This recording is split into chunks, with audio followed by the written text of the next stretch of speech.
Another thing that you can do in this type of seated position is to get the neck to release. Now, often people will say, stretch out the side of your neck. If I stretch out the side of my neck, then I'm stimulating the muscles of the neck.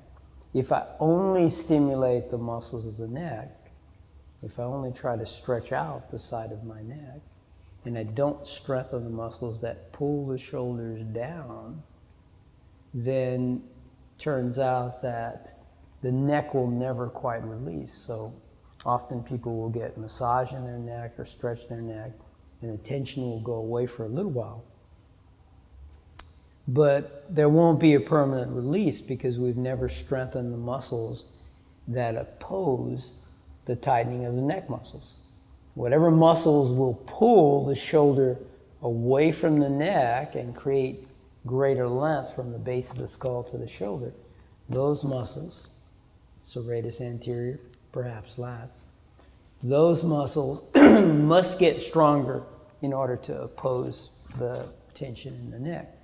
So there's a different way that you can work in releasing the neck, and we've done this with very severe neck tension, and it works extremely well and very quickly.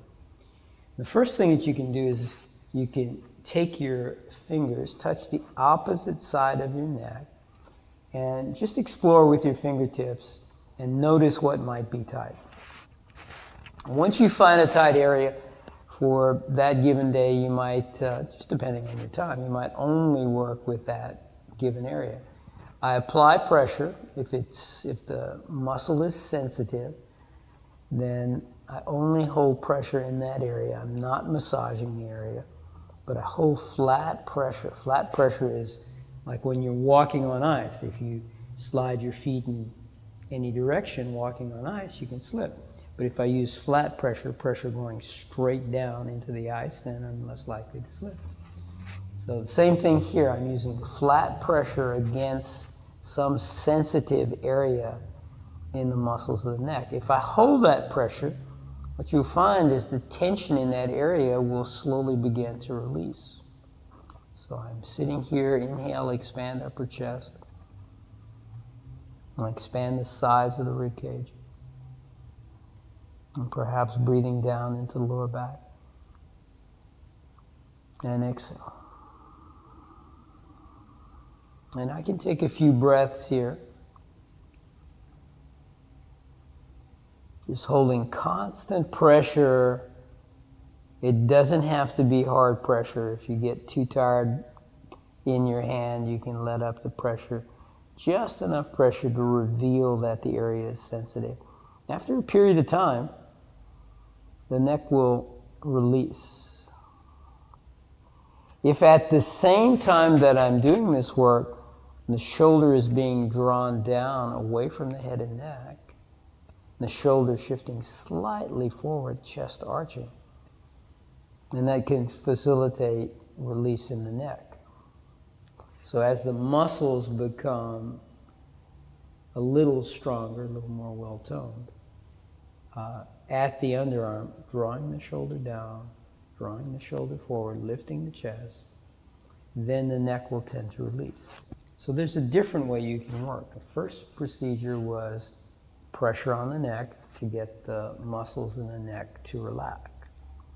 The second procedure would be to stimulate the muscles at the underarm along the line where the tension is in the neck. So if I have tension toward the front part of my neck, well then my fingers might work a little further forward along the side of the rib cage to get those areas to release. So the way you do this pressure is, the pressure is on serratus anterior. What does serratus anterior do? Exactly what we're looking for. It draws the shoulder down. It draws the shoulder slightly forward to bring it to a point as far away from the midline of the body as possible, and it lifts the chest up. So those are the three actions that are involved in serratus. If I place my fingers somewhere between pectoral muscles, which you can see on this side, and lats, on the opposite side. Those are the two big muscles bordering the underarm. And I go into the space where the rib cage is, hook my fingers. So as my fingers are pressing on the rib cage, this is the rib cage, fingers will be pressing in this way. And my arm will be pressing on top of this little ledge I've created so I can apply pressure. So I set my fingers 90-degree angle in the bend of the fingers, and then I take the arm, press on top of that little ledge created by the top of the fingers. I use my free hand to catch the opposite elbow so I can apply a little more pressure. And then I press onto the surfaces of rib cage. And you explore looking for what's sensitive. Now, if as I'm exploring this, I let the shoulder go up, my neck's going to get tight. So the shoulder stays down, shoulder stays slightly forward, chest arching up. I can even turn my head slightly away from the area I'm working. I'll let the head relax slightly to the side. We're not looking for a stretch in the neck. There may be a very, very mild stretch, but not much. Inhale, expand the upper chest. Expand the sides of the rib cage. And exhale. Shoulder sinking down, shoulder forward, chest arching up. And we do this for a few breaths. Once I've completed the time I'm working in that area, I take hands down, come back to my seated position, take a deep breath, inhale upper chest, and expand sides of the rib cage, and exhale. And if you work those two exercises well, you'll notice rib cage will expand maybe a little bit more on that side. It'll feel a little freer. Side of the face and neck will also feel a little more relaxed. So that's our procedure for releasing the neck without stretching. It's a very effective procedure.